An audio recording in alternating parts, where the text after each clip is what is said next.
tant qu'élue, hein, en tant qu'adjointe, donc il faut savoir aussi que nous sommes des maires bis. Hein, donc voilà, nous sommes un peu donc, les collaborateurs, donc les adjoints du maire de Nice. Et donc de ce fait, le maire vous désigne sur une délégation, donc vous nomme à une délégation. En l'occurrence, vous l'avez rappelé un peu mes délégations, mes fonctions, qui sont aux droits des femmes, lutte contre la discrimination, l'action humanitaire et la solidarité. Alors, comment on travaille au niveau de la ville de Nice? C'est simplement être adjointe au maire, c'est mettre en œuvre les politiques publiques voulues par le maire de Nice, hein, qui est porteur d'une vision, qui impulse hein, des politiques publiques en faveur aussi des femmes, en faveur aussi de la solidarité internationale, en faveur de la coopération internationale, en faveur de la lutte contre la discrimination. Donc, du coup, on se met au travail, on travaille avec des partenaires institutionnels, associatifs. Et à ce moment-là, après, je pense aussi que dans toutes ces actions aussi, on y met aussi beaucoup de soi. Hein. Donc, on y met beaucoup de soi, on y met aussi sa personnalité, on y met aussi ses combats, on y met aussi sa détermination. Et chaque élu est forcément différent. Hein. Donc, moi, c'est vrai que je suis assez entière là-dessus. Hein. Donc, on ne travaille pas que simplement sur des dossiers, on travaille aussi avec à améliorer hein, le quotidien des gens.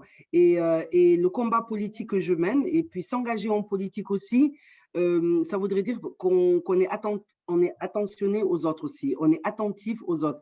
On a envie aussi d'apporter un peu sa petite pierre à l'édifice et tout simplement faire bouger les lignes. Voilà, donc moi, c'est mon combat. Alors, quand vous portez ça, c'est avant tout des convictions.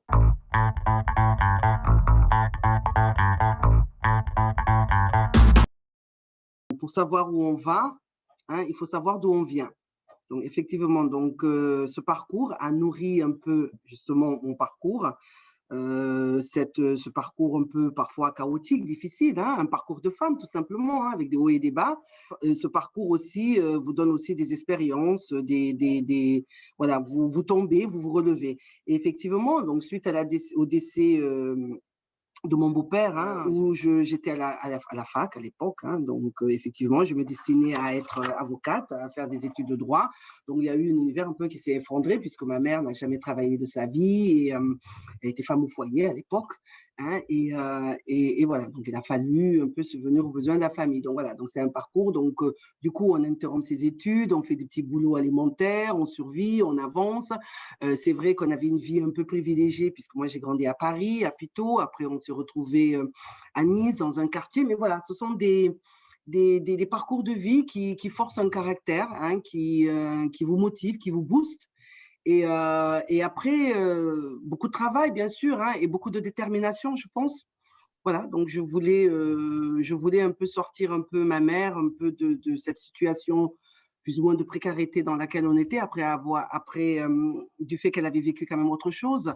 Et voilà, donc ce sont des combats. Après, il y a des rencontres hein, qui font que maintenant, je suis à presque mon troisième mandat. Mais avant ça, j'ai fait aussi autre chose. Hein. J'ai monté une société, j'étais en auto-entreprise. Enfin bon, voilà, je me suis mariée, j'ai divorcé, j'ai eu des enfants. Voilà. Donc, c'est un parcours de vie. Je pense que tout un parcours, le parcours d'une femme, et comme disait Simone de Beauvoir, une femme, elle ne recommence pas sa vie, elle la continue. Donc, je pense que toutes ces épreuves de la vie aussi m'ont forgé et m'ont beaucoup aidé aussi à occuper le poste que je occupe à l'heure actuelle.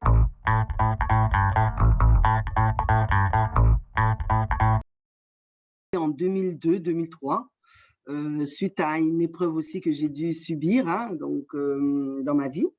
J'ai voulu monter cette association qui s'appelle la Passerelle, donc justement, qui vient en aide aussi, donc, non seulement aux femmes victimes de violences, mais aussi surtout aux mamans célibataires hein, et aux filles mères hein, au niveau du Sénégal. Voilà, parce que comme je disais tout à l'heure, je n'oublie pas d'où je viens. Et je trouvais que c'était important aussi de pouvoir apporter un peu à ceux qui ont un peu moins, hein, donc leur apporter un peu quelque chose. Et puis moi, c'est quelque chose qui est complètement, fondamentalement lié à moi, hein, parce que voilà, parce que je suis une femme et je sais aussi les combats aussi qu'on peut mener quand on est une femme dans certains pays où le fait de naître femme est déjà un combat en soi.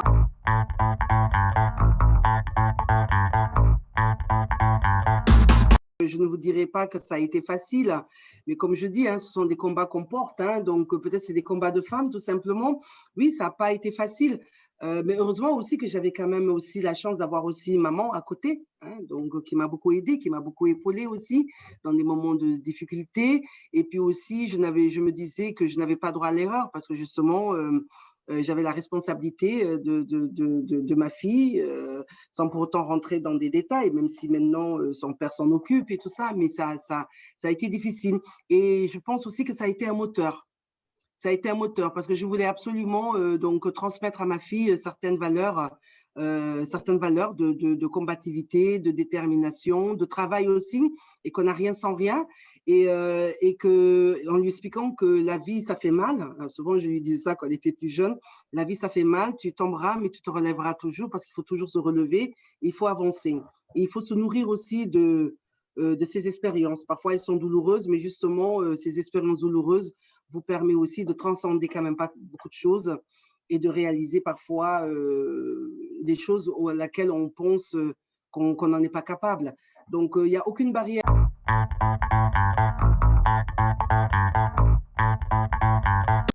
Et effectivement, hein, nous sommes quand même dans le sud de la France, une ville assez conservatrice, une ville de droite conservatrice, il faut le dire. Hein. Oui, ça a été compliqué, exaltant, mais compliqué parfois aussi, c'est compliqué, hein, parce qu'il faut se battre. Rien ne m'a été donné facilement. Hein, il a fallu aussi aller chercher des choses. Et d'ailleurs, il y a une maxime en politique, on dit en politique, tu n'attends pas. Hein, tu ne demandes pas, tu vas chercher et tu prends. Voilà. Donc, à un moment donné, je pense aussi que la personnalité fait la différence aussi. Alors, moi, je ne voulais pas être simplement cataloguée aussi un peu comme un faire-valoir, comme une espèce de porte-étendard, même si je ne renie pas aussi ce que je suis. Et d'ailleurs, justement, c'est parce que je suis différente que je peux apporter aussi, que je suis peut-être cette valeur ajoutée, hein, en toute modestie, hein, au niveau de la ville de Nice, parce que je trouvais que c'était important aussi de montrer que quand même c'est possible et que Nice n'est pas cette ville aussi conservatrice qu'on le dit et que les choses sont en train de progresser, les choses avancent et que justement s'il y a une ville comme Nice aussi conservatrice que ça, qui a élu sa première adjointe noire, il faut le dire, femme et noire, donc effectivement c'est que ça donne de l'espoir et aussi c'est aussi un engagement et une conviction et aussi le soutien aussi d'un homme, hein, celui de Christian Estrosi, hein, qui a cru aussi en moi. Et je vais vous faire une confidence, hein, et qui m'a dit, tu seras toujours peut-être, on t'observera, hein, donc tu seras peut-être jugé, on attendra de toi que tu fasses toujours plus, parce que bien entendu, hein, une femme elle en fait toujours plus, hein, surtout dans ce milieu politique. Et en plus, moi, je peux dire que je totalisais la double peine, hein, puisque une femme noire, femme de couleur politique, donc la double peine. Donc il fallait, je savais qu'on m'attendait peut-être un peu au tournant. Il me disait, c'est ça, il me dit, mais la seule chose sur laquelle on ne te jugera pas, hein, ce sera sur tes compétences, ou on te jugera peut-être sur tes compétences, ou on te jugera ou on ne te jugera pas. Donc, tu as l'obligation de réussir et je me tiendrai à tes côtés. Voilà, donc l'obligation de réussir, mais parce que simplement, parce qu'il croyait en moi et je pense qu'il croit toujours en moi, hein, puisqu'il m'a renouvelé aussi sa confiance, il m'a nommé à ce poste d'adjointe qu'il a créé aussi pour moi. Et voilà, pour avancer. Donc, je pense que il faut beaucoup travailler, hein, donc, et croire en soi. Oui, bien sûr que j'ai des ambitions et que j'ai envie de pouvoir aussi continuer à faire bouger les lignes, à faire changer un peu les choses. Bien sûr que j'ai une ambition, oui. Après, maintenant, ça ne dépend pas que de moi aussi, peut-être, parce que bon, on est en politique, donc c'est parfois pas tellement simple.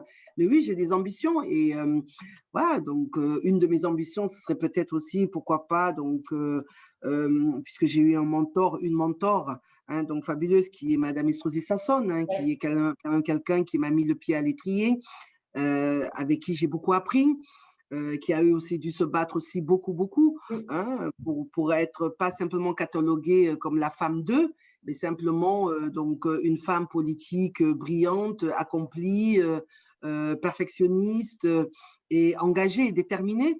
Oui, bien sûr, donc j'ai des ambitions et c'est vrai que pourquoi pas, hein, donc je pense aussi que le Sénat a besoin aussi d'avoir cette diversité aussi de femmes françaises au niveau du Sénat qu'on ne voit pas, hein, parce que le Sénat, il est un peu monocolore, hein, si j'ose dire. Là, on arrive aussi, heureusement qu'on a eu aussi la parité, hein, qui a fait que nous, les femmes, nous soyons en politique, et heureusement qui a permis aussi qu'au niveau de notre Assemblée nationale, donc elle est devenue paritaire.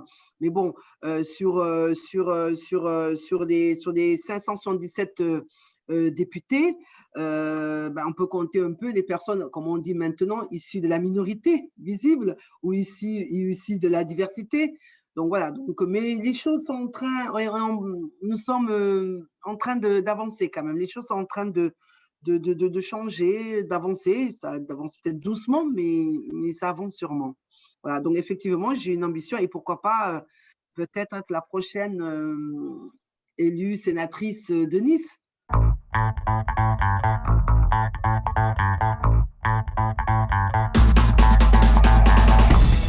Je maintiens, hein, et je redis ça, mais il y a eu des avancées. Vous avez vu, même au niveau de la libération de la parole des femmes, en matière de violence faite aux femmes, en matière d'harcèlement, sur les avancées aussi, on a quand même pléthore d'actions, de leviers, de lois pour justement atteindre à cette égalité réelle. Mais moi, quand je parle d'égalité réelle, c'est surtout sur les instances, hein, l'égalité salariale au niveau des instances économiques, politiques et tout ça, parce que ce serait un peu, comment dire, parler simplement de l'égalité entre hommes et femmes, qu'est-ce que ça veut dire en fin de compte? Égalité.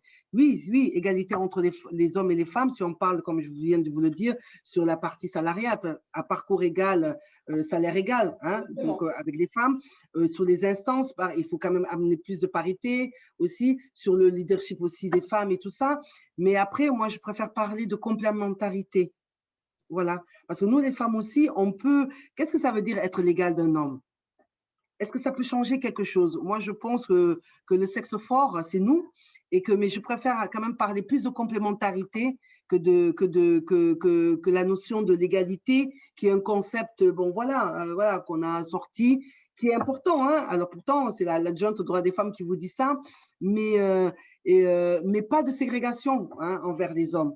Donc, et je pense que ces notions d'égalité, d'équilibre dans la vie de tous les jours aussi, elle se fait aussi avec les hommes, pas contre les hommes.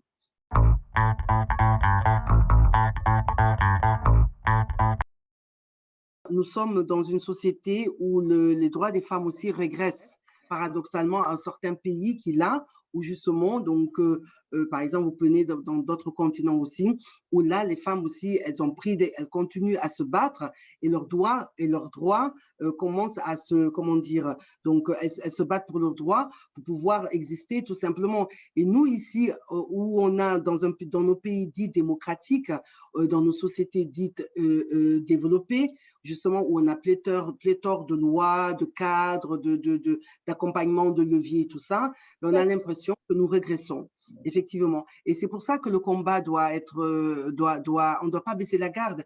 Et c'est ce que disait Simone de Beauvoir, il suffit qu'il y ait quand même un bouleversement économique, sociétal, religieux ou autre, et le droit des femmes est menacé.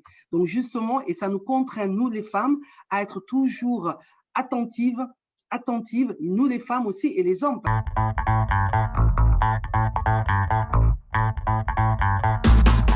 Beaucoup de choses, hein. Je lui dirais que tu as parcouru un long chemin. Il y a des moments où tu doutes, il y a des moments où c'est difficile, mais tu n'as pas baissé les bras et tu continueras à ne pas baisser les bras. Et tu as pu peut-être, tel un roseau, peut-être plier, mais tu ne t'es jamais, mais ça n'a jamais rompu, ça n'a jamais cassé. Et continue, avance.